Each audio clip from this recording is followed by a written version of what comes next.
അതായത് നേരത്തെ വനം വകുപ്പിൻ്റെ ഉദ്യോഗസ്ഥർ കൂടുതൽ ഇതിലൂടെ വനത്തിലേക്ക് പോയിരുന്നു. ഇപ്പോൾ വീണ്ടും ഒരു സംഘം കൂടി അങ്ങോട്ടേക്ക് പോകുന്ന ദൃശ്യങ്ങളാണ് കണ്ടുകൊണ്ടിരിക്കുന്നത്. അതായത് ആനയെ സ്പോട്ട് ചെയ്തു എന്ന് പറയുന്ന പ്രദേശത്തേക്ക് ഈ വഴിയിലൂടെ അല്ലാതെ തന്നെ കൂടുതൽ ഉദ്യോഗസ്ഥർ പോയിട്ടുണ്ട്.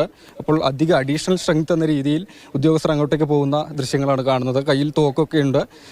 RRT വാച്ചർമാരും അതുപോലെ വനം വകുപ്പിൻ്റെ മറ്റു ഉദ്യോഗസ്ഥന്മാരൊക്കെയാണ് അങ്ങോട്ടേക്ക് പോകുന്നത്. അപ്പോൾ ആ മേഖലയിൽ കൃത്യമായി ആനയെ സ്പോട്ട് ചെയ്തിട്ടുണ്ട് എന്ന് വേണം മനസ്സിലാക്കാൻ. അവിടെ സ്ട്രെങ്തൻ ചെയ്യുക എന്ന ഉദ്ദേശത്തോടു കൂടി കൂടുതൽ ഉദ്യോഗസ്ഥർ അങ്ങോട്ടേക്ക് പോകുന്നതാണ്. നമ്മൾ നേരത്തെയൊക്കെ പറഞ്ഞതുപോലെ ദൗത്യത്തിന് വലിയ വെല്ലുവിളി ഈ ടെറൈൻ തന്നെയാണ്. അതുപോലെ മരങ്ങളും ഈ അടിക്കാടുകളും വളർന്നു നിൽക്കുന്ന അടിക്കാടുകളും ഒക്കെ തന്നെയാണ്. എന്തു തന്നെയായാലും നമ്മളിപ്പോൾ ദൃശ്യത്തിൽ കണ്ടത് ആ മേഖലയിലേക്ക് കൂടുതൽ ഉദ്യോഗസ്ഥർ പ്രവേശിക്കുന്നതാണ്. അപ്പോൾ മനസ്സിലാക്കേണ്ടത് അവിടെ ദൗത്യം സജീവമായി തന്നെ ഓണായിട്ടുണ്ട് എന്നതാണ്. അതിലേക്ക് ഉദ്യോഗസ്ഥരുടെ ഈ വാച്ചർമാരുടെയൊക്കെ എണ്ണം വർദ്ധിപ്പിക്കുക എന്ന ഉദ്ദേശത്തോടു കൂടി കൂടുതൽ ആളുകൾ അങ്ങോട്ടേക്ക് പോകുന്നു എന്നതാണ് നമ്മൾ മനസ്സിലാക്കുന്നത്. ആര്യ, ഫെലിക്സ് നിൽക്കുന്ന ഭാഗത്തും കുറച്ച് കാര്യങ്ങൾ നടന്നുകൊണ്ടിരിക്കുന്നുണ്ട്. ദൗത്യസംഘം ആ വഴിയും കാട് കയറുന്നുണ്ടെന്ന് വേണം മനസ്സിലാക്കാൻ. ഫെലിക്സ്, അവിടെ നിന്നുള്ള പുതിയ അപ്ഡേറ്റ് എന്താണ് ഫെലിക്സ്?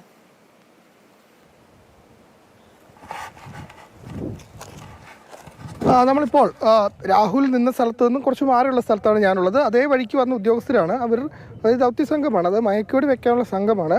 അവരാണിപ്പോൾ മുന്നോട്ട് പോകുന്നത്. അപ്പോൾ ആനയെ ട്രാക്ക് ചെയ്തിട്ടുണ്ടാവും. അതുകൊണ്ട് തന്നെയാണ് ഈ വനപ്രദേശത്തിനുള്ളിലേക്ക് ഇപ്പോൾ വനംവകുപ്പ് ഉദ്യോഗസ്ഥർ, പ്രത്യേകിച്ചും ദൗത്യസംഘം തോക്കുമായി അവർ ഇവിടേക്ക് പോകുന്നത്. അപ്പോൾ ഈ പ്രദേശത്ത്, അതായത് നമ്മളിപ്പോൾ നിൽക്കുന്ന സ്ഥലത്ത് നിന്ന് കുറച്ച് മാറിയായി ആനയെ ട്രാക്ക് ചെയ്തിട്ടുണ്ടാകാം എന്ന് തന്നെയാണ് നമുക്ക് സ്ഥിരീകരിക്കാൻ കഴിയുന്നത്. അങ്ങനെയെങ്കിൽ ആ പ്രദേശത്തേക്ക് മയക്കുവെടി വയ്ക്കാനുള്ള സംഘം ഇപ്പോൾ വനത്തിനുള്ളിലേക്ക് പ്രവേശിച്ചു കഴിഞ്ഞു. ഇനിയിപ്പോൾ ആനയെ നിരീക്ഷിച്ച് ആന ഒരു കൃത്യമായ സ്ഥലത്തേക്ക് എത്തുകയാണെങ്കിൽ തീർച്ചയായും അവിടെ വെച്ച് ഈ ആക്ഷൻ ദൗത്യം നടത്താൻ കഴിയും എന്ന് തന്നെയാണ് വനംവകുപ്പിൻ്റെ പ്രതീക്ഷ.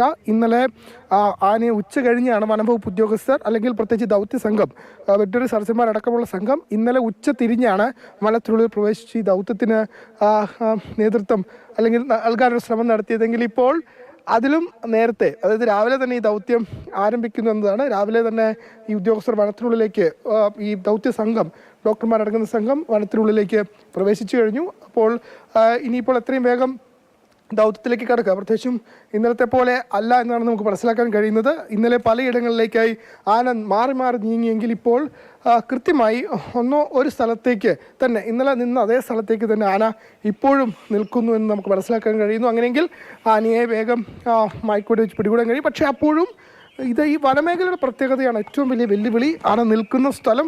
ആ നിൽക്കുന്ന സ്ഥലത്ത് ആനയെ മയക്കുവെടി വയ്ക്കാൻ പാകത്തിലുള്ള സ്ഥലമാണോ എന്ന് പരമാവധി ഉറപ്പിച്ച ശേഷം മാത്രമേ ഈ ദൗത്യസംഘത്തിന് മുന്നോട്ട് നീങ്ങാൻ കഴിയൂ, ദൗത്യമായി മുന്നോട്ട് നീങ്ങാൻ കഴിയൂ. ഏതായാലും ദൗത്യസംഘം വനത്തിനുള്ളിലാണ്. അതായത് വെറ്ററിനറി ഡോക്ടർമാർ അടങ്ങിയ ദൗത്യസംഘം വനത്തിനുള്ളിൽ പ്രവേശിച്ചു കഴിഞ്ഞു. ഇനിയിപ്പോൾ മറ്റു നടപടികൾ, അതായത് ആനയെ നിരീക്ഷിച്ച് അനുയോജ്യമായ സ്ഥലത്താണോ ആന നിൽക്കുന്നത് എന്ന് കണ്ടെത്തി അത്തരം മുൻകരുതലൊക്കെ തന്നെ സ്വീകരിച്ചതിന് ശേഷം മാത്രമേ ദൗത്യത്തിലേക്ക് കടക്കാൻ കഴിയൂ. അതിലും ഇപ്പോഴത്തെ സാഹചര്യത്തിൽ ആനയെ കണ്ടെത്തി അവിടേക്ക് ആളുകൾ എത്തി ഈ ദൗത്യം പൂർത്തീകരിക്കാനുള്ള ശ്രമമാണ് ഇപ്പോൾ വനം വകുപ്പിൻ്റെ ഭാഗത്തുനിന്നും ഉണ്ടാവുന്നത്.